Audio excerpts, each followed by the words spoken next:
የቀድሞ ቀኝ ገዢ አውሮፓውያን ሀገራት አሁንም አፍሪካ ላይ ጫፉ ማይታወቅ ፍላጎት አላቸው።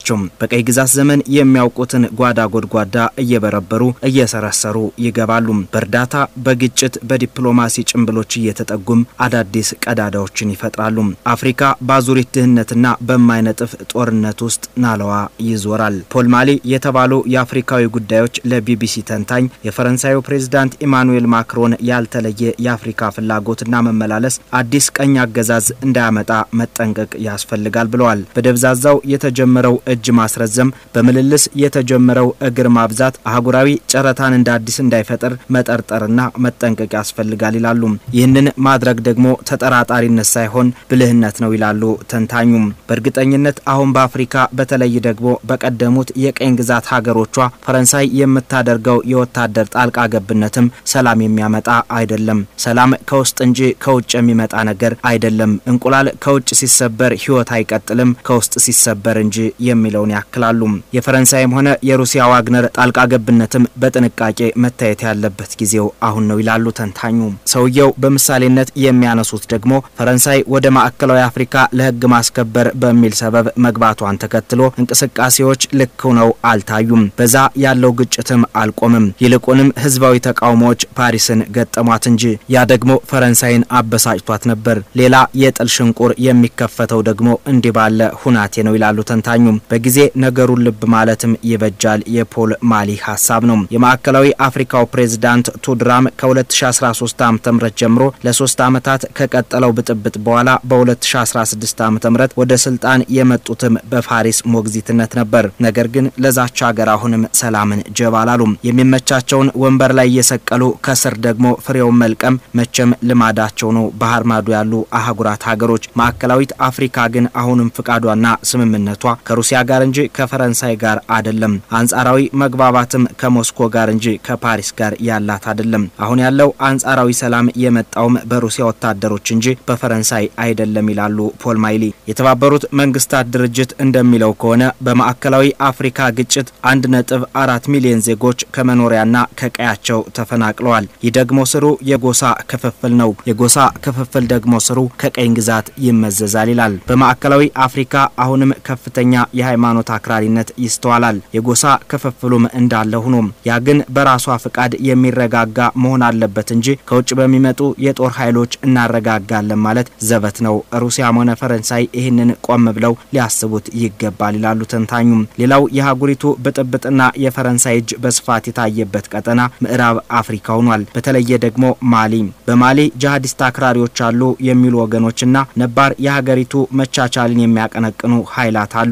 ከጫፍና ከጫፍ ሀገሪቱን እንደ ገመድ ወጥረዋታል። የቆየ ብጥብጥ ታሪክ ያላት ማሊ ያሁኑ ደግሞ ብሶባታል። ከሰሞኑ የበዛው ህዝባዊ ግጭትን ተከትሎ ብዙዎች ተፈናቅለዋል። የአፍሪካ ህብረትም ሁኔታውን ማስቆም ባይቻለውም ከአባልነቷ አግዷታል። ሁኔታው በዚህ የሚቀጥል ከሆነም ማዕቀቦች እንደሚኖሩ አስጠንቅቋል። ፈረንሳይ ማሊ ውስጥ 5000 በላይ ወታደሮችን እንዳሰፈረች የሚናገረው ቢቢሲ ነገር ግን ሰላሞች አልመጡም የሚለውንም ያክላል። ፕሬዝዳንት ማክሮን ከብዙ የአፍሪካ ምሁራንና መሪዎች ጋር ቅርበት ያላቸው ቢሆንም ሰፊ የባህልና የስነ ልቦና ልዩነቶች መታየታቸው ግን ለተግባቦት አላመች ብሏል ይላሉ ተንታኙ።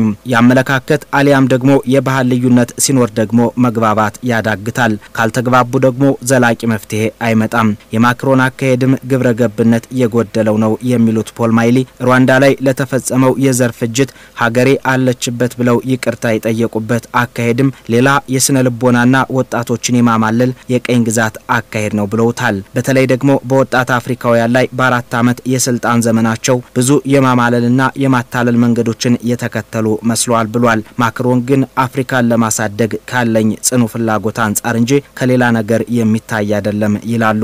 ያንን መርምሮ ፍች መስጠት ደግሞ ለሀገሪቱ የሚጠቅም ይሆናል። ፕሬዝዳንት ማክሮን ግን 3 ገለልተኛ የአካዳሚክ ሰዎችን ቀጥረው ሁሉም ፈረንሳይ የገዛቻቸው ሀገሮች በምን አይነት የባህል ያስተሳሰብና ያኗኗር ብሎም የቋንቋ ልዩነት ውስጥ እንደወደቁ በቀኝ ግዛት ዘመን ያለውን ነገር አጥንታቸው አምጡልኝ እሱን አከመዋለሁ ያሉ ነው። ፕሬዝዳንት ማክሮን አክለውም ነገሮችን ተመልሰን ማየት የፈለግነው ጥናቶችን መሰረት አድርገን ፋውንዴሽኖችን ለማቋቋምና የምናግዝበትን መንገድ ሁሉ ለመጥረግ ነው ብለዋል። ቅኔ ከለለው ይሄ ሸጋ ሐሳብ የሚመስል ነው። የሚተቹበት ነገር ግን በትክክል የሀገሪቱን ስነ ልቦና አልተረዱትም በሚል ነው። በሰሜን አፍሪካ ቀጠና በአልጄሪያ ያላቸው ሐሳብ የዙሪያ ገባውን አሁናዊ ሁኔታ ያላገናዘበ ነው ይላል ቢቢሲ። በሴኔጋል በማዳጋስካርና በቤኒን የባህል ሽርሸራዎችና ያኗኗር ቀዶ ጥገናዎች ስለመደረጋቸው የሚያወሱም ግን አልታጡም። ነባሩንና ዘመናዊውን ባህል በኩል ሚዛን የማስቀመጥ ፈተናው እዚህ ላይ ነው የሚከሰተው። ፕሬዝዳንት ማክሮንም አጥኑልኝ ያሏቸውን ምሁራን ይሄኛውን እንዲያጠኑት ማዘዝ ነበረባቸው የተንታኙ ሐሳብ ነው። የፓሪስ የፖሊሲ አርቃቂዎች ከሌሎቹ የአውሮፓ ሀገራት በተለየ በአፍሪካ ቅርበትና ሀብት ያምናሉ። አፍሪካ ጎረቤታችን ናት፣ ገና የሚያድግና የሚበለጽግ ሀብት አላት ባይናቸው። ነገር ግን ያ እንዲሆን ድህነቱ መቀረፍ አለበት።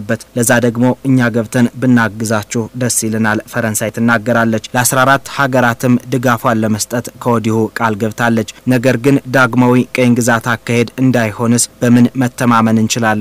ጥያቄዎች ይነሳሉ።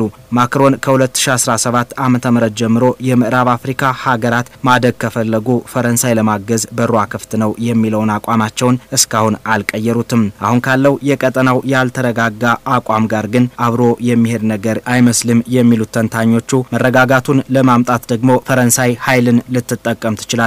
ያ ደግሞ ጣልቃ ገብነት እንጂ ሌላ ስም ሊወጣለት አይችልም ባይናቸው።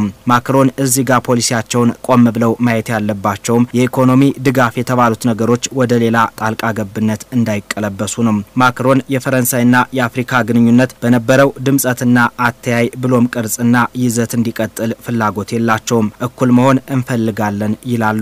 ከአፍሪካ ጋር እኩል ወንድማማችነት እንጂ የተገዥና የገዥ መንፈስ እንዲኖር አልፈልግም አቋማቸው ነው። ይህንን ግን በምን እንመን ከወዲህ በኩል ተጠይቋል። ዋቢያችን የፖል ማሊ ለቢቢሲ ጽሑፍ ነው።